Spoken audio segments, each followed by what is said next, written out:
The illusion of friendship. In our lives, we encounter many people who call themselves our friends. Some walk beside us in moments of joy, while others vanish at the first sign of hardship. But how do we differentiate between those who are truly loyal and those who are merely passing shadows? Zen and Buddhist teachings offer deep insights into the nature of friendships, emphasizing impermanence, self-awareness, and the law of karma. To understand this better, let us delve into the story of a seeker who, through his experiences, learned to distinguish genuine companionship from fleeting acquaintances. The journey of the seeker. Once upon a time, a young seeker set out on a journey in search of wisdom. Carrying only a small bag and a heart full of hope, he wandered through mountains, rivers, and forests. Along the way, he met many individuals, some who promised him friendship, others who offered shelter, and many who seemed kind and generous at first. However, as time passed, the seeker began to see the truth behind their words and actions. The opportunist, a friend who stays only for gain. One evening, the seeker met a well-dressed man who spoke eloquently and flattered him generously. "You are wise and strong," the man said. "Walking with you would be a great honor. Let us be friends." Delighted by the warmth of his words, the seeker gladly welcomed him into his journey. For days, they traveled together, and the man's words remained sweet. However, the seeker noticed something strange. His new friend never spoke of the journey itself. Instead, he only discussed places of wealth, comfort, and luxury. One fateful day, the seeker fell ill. His body weakened, his pace slowed, and suddenly, the man frowned. "You are slowing me down," he said. "I must go ahead. Perhaps I will meet you later." And just like that, he disappeared. Lesson learned. A friend who stays only when you provide something beneficial is not a true friend but an opportunist. Genuine friendship is not a transaction. It is a bond that remains even when there is nothing to gain. The illusionist. The one who deceives with sweet words. Further along the road, the seeker met a wise-looking old man sitting under a large banyan tree. "You seek wisdom, do you not?" the old man asked. "I can show you the way. But first, you must trust me." The seeker, eager to learn, listened intently as the old man spoke of hidden knowledge, secret paths, and great power. But the more he listened, the more he realized something unsettling. The man's words were vague. His promises grand, yet his wisdom was shallow. Each time the seeker asked for concrete guidance, the old man would smile mysteriously and say, "Patience, young one, the answer will come when you are ready." One night, the seeker overheard the old man laughing with another traveler. "These young seekers are always desperate," he chuckled. "It is easy to keep them close with riddles and illusions." Disillusioned, the seeker left the old man and continued his journey alone. Lesson learned. Not everyone who appears wise possesses true wisdom. Some only speak in riddles to keep others dependent on them. True wisdom empowers and liberates. It does not confuse or control. The mirror. A companion who reflects your true self. Tired and weary, the seeker finally reached a quiet village. There, he met a humble monk who invited him to stay at his monastery. Unlike others, the monk did not make grand promises or speak in riddles. Instead, he simply listened. "What are you seeking?" the monk asked. The seeker hesitated. He had asked himself this question many times but never truly answered it. He spoke of his travels, his encounters, and his disappointments. The monk nodded but remained silent. Days passed, and the seeker found himself questioning his own desires, his motivations, and his fears. One evening, as they sat by a quiet stream, the monk finally spoke. "You have searched far and wide for wisdom, yet you have not looked within," he said. "The journey is not about reaching a destination but about understanding yourself. What you seek is already within you." For the first time, the seeker felt a profound clarity. He realized that wisdom was not found in the words of others but in the quiet understanding of one's own heart. Lesson learned. A true teacher does not give you answers but helps you find them within yourself. The greatest wisdom is self-awareness. The journey continues. With a lighter heart and a clearer mind, the seeker continued his journey. He now understood that not all companions were meant to stay, and not all words carried truth. He had been deceived, abandoned, and misled, but through these experiences, he had also discovered something invaluable, himself. The road ahead was still long, and the mountains still stood tall, but the seeker was no longer afraid. He now walked not in search of wisdom, but in understanding that the journey itself was the wisdom he had been seeking all along. The deceptive companion, sweet words, bitter actions. Later, the seeker met another traveler who seemed to radiate warmth. His laughter was infectious, and his words carried the weight of encouragement. Whenever they spoke, the traveler's presence felt like a balm to the seeker's weary soul. He spoke of understanding, support, and the bond of companionship. The seeker, who had longed for such friendship, felt truly grateful. However, over time, a strange pattern began to emerge. When they were alone, the traveler's kindness was unwavering. He listened attentively, offered words of wisdom, and even spoke about the importance of loyalty and trust.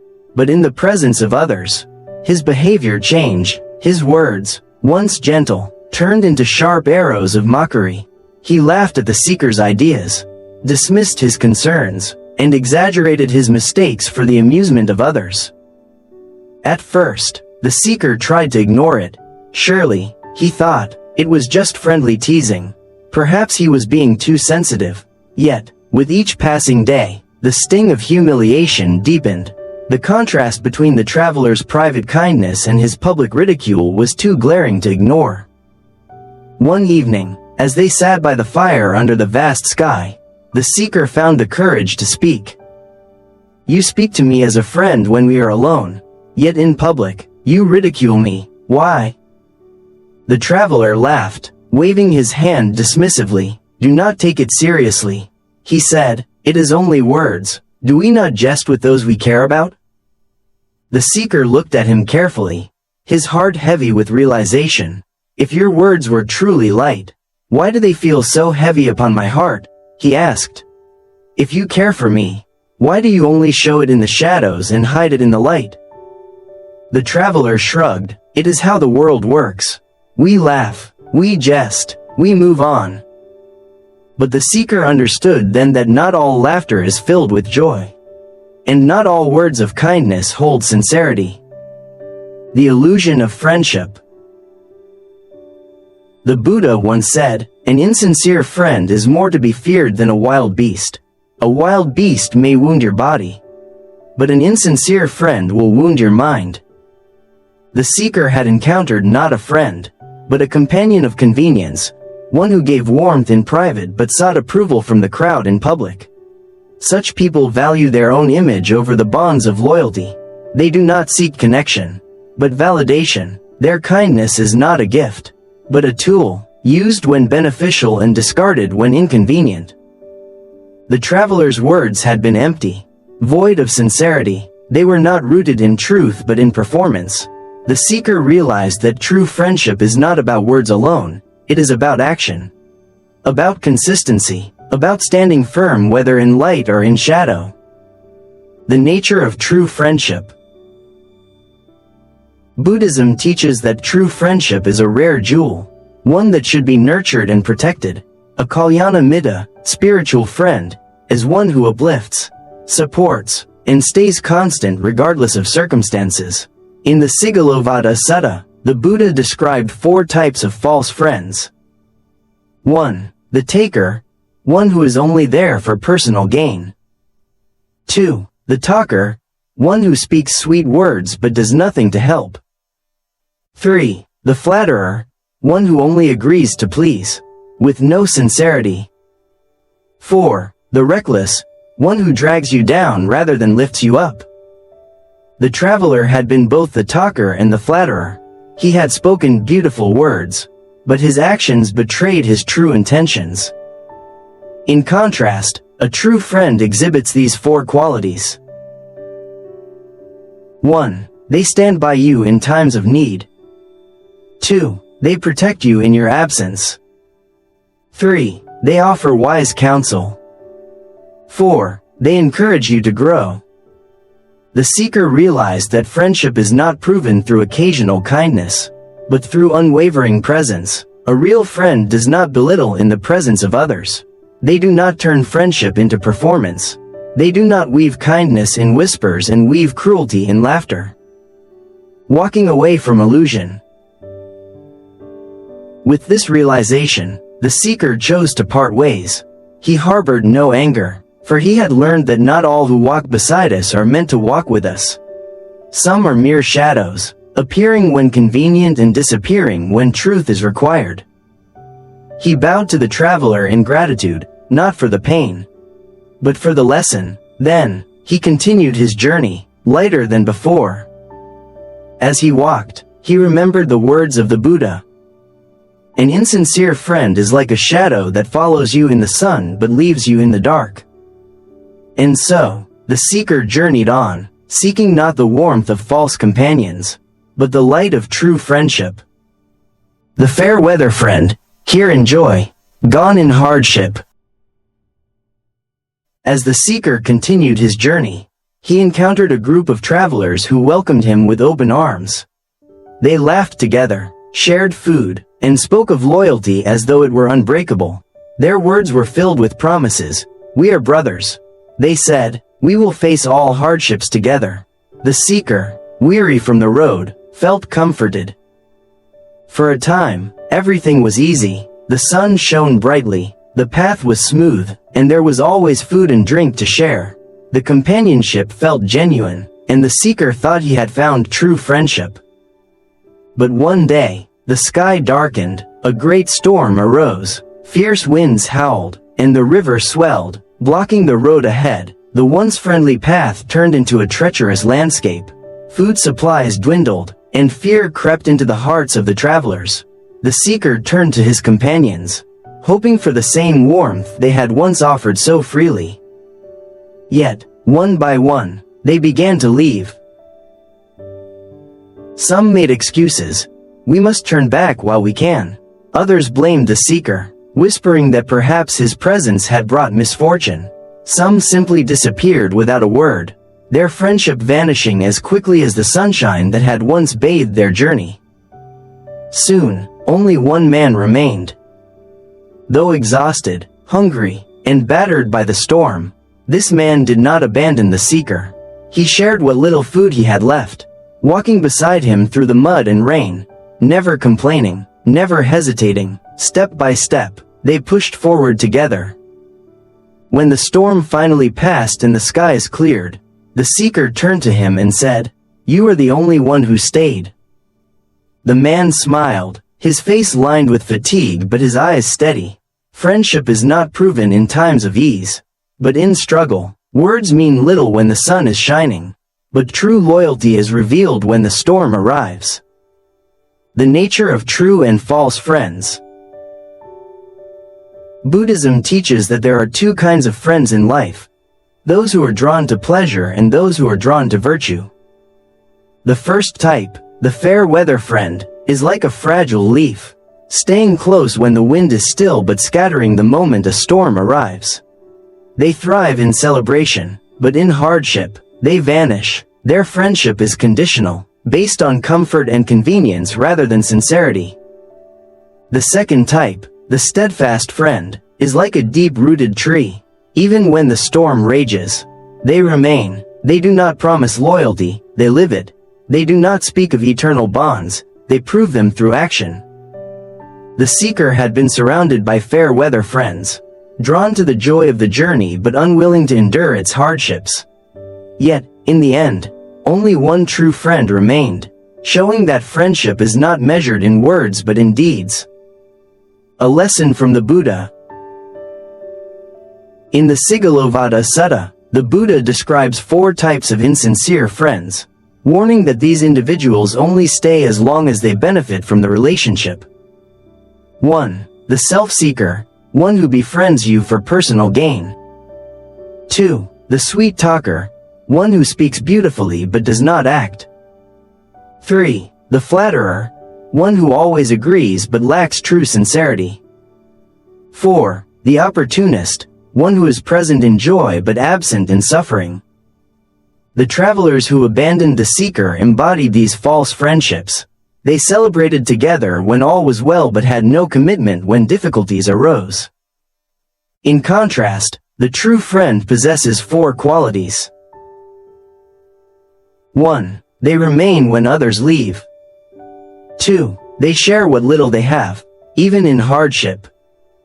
3. They encourage you in dark times, not just in light. 4. They see the journey through to the end, no matter the cost. The path forward.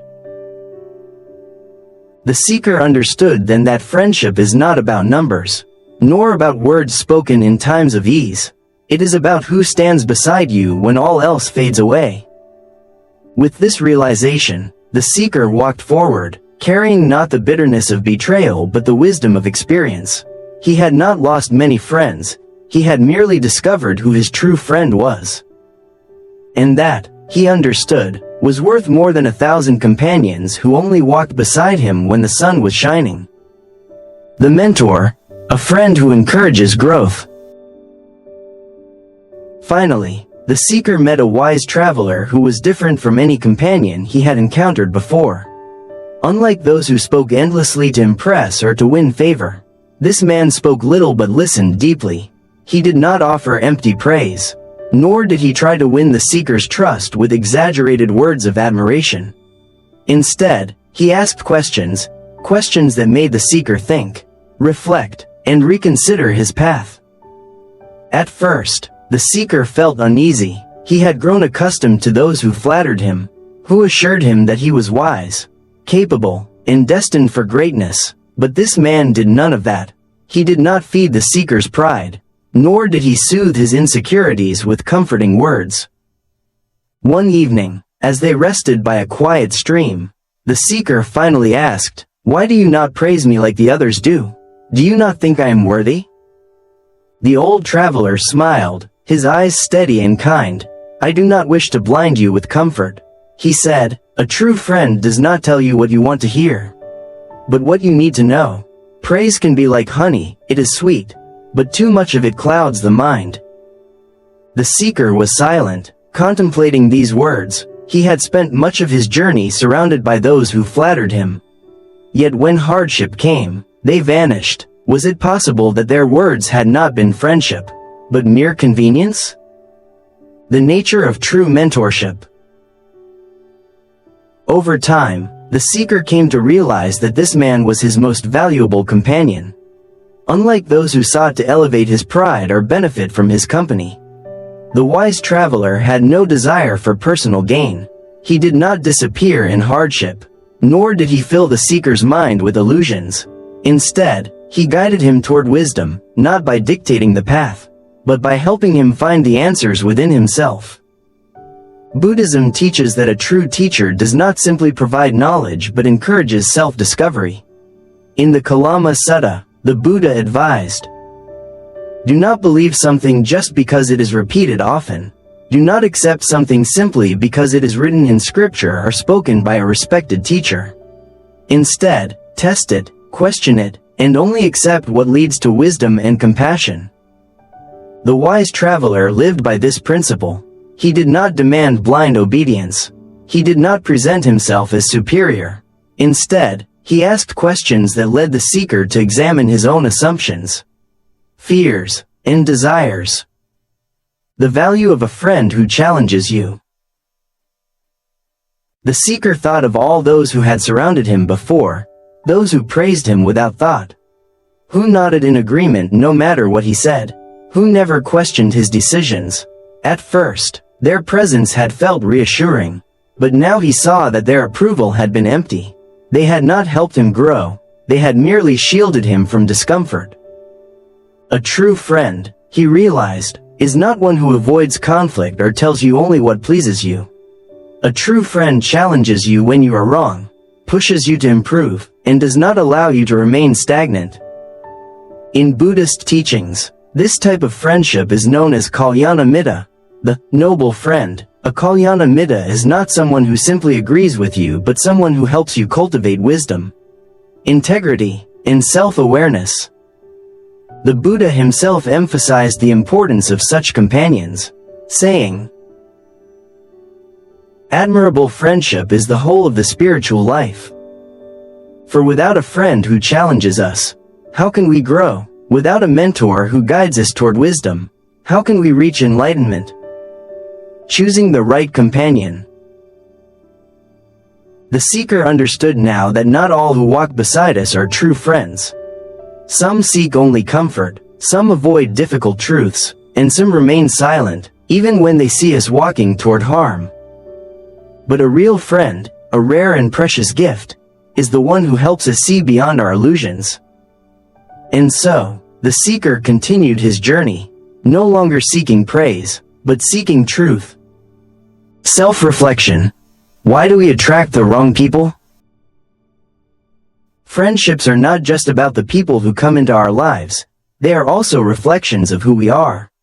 A wise person once said, "The company you keep is a reflection of the mind you cultivate." If we constantly find ourselves surrounded by people who betray, abandon, or take advantage of us, we must look inward and ask, am I seeking validation? Those who crave approval often attract flatterers, people who stay when admiration flows but leave the moment it stops. True friendship is built on authenticity, not the need for external reassurance. Am I afraid of being alone? Fear of solitude leads to desperate choices. Instead of waiting for genuine connections, we may tolerate shallow, harmful relationships just to avoid loneliness. But being alone with self-awareness is far better than being surrounded by those who drain us. Am I ignoring red flags?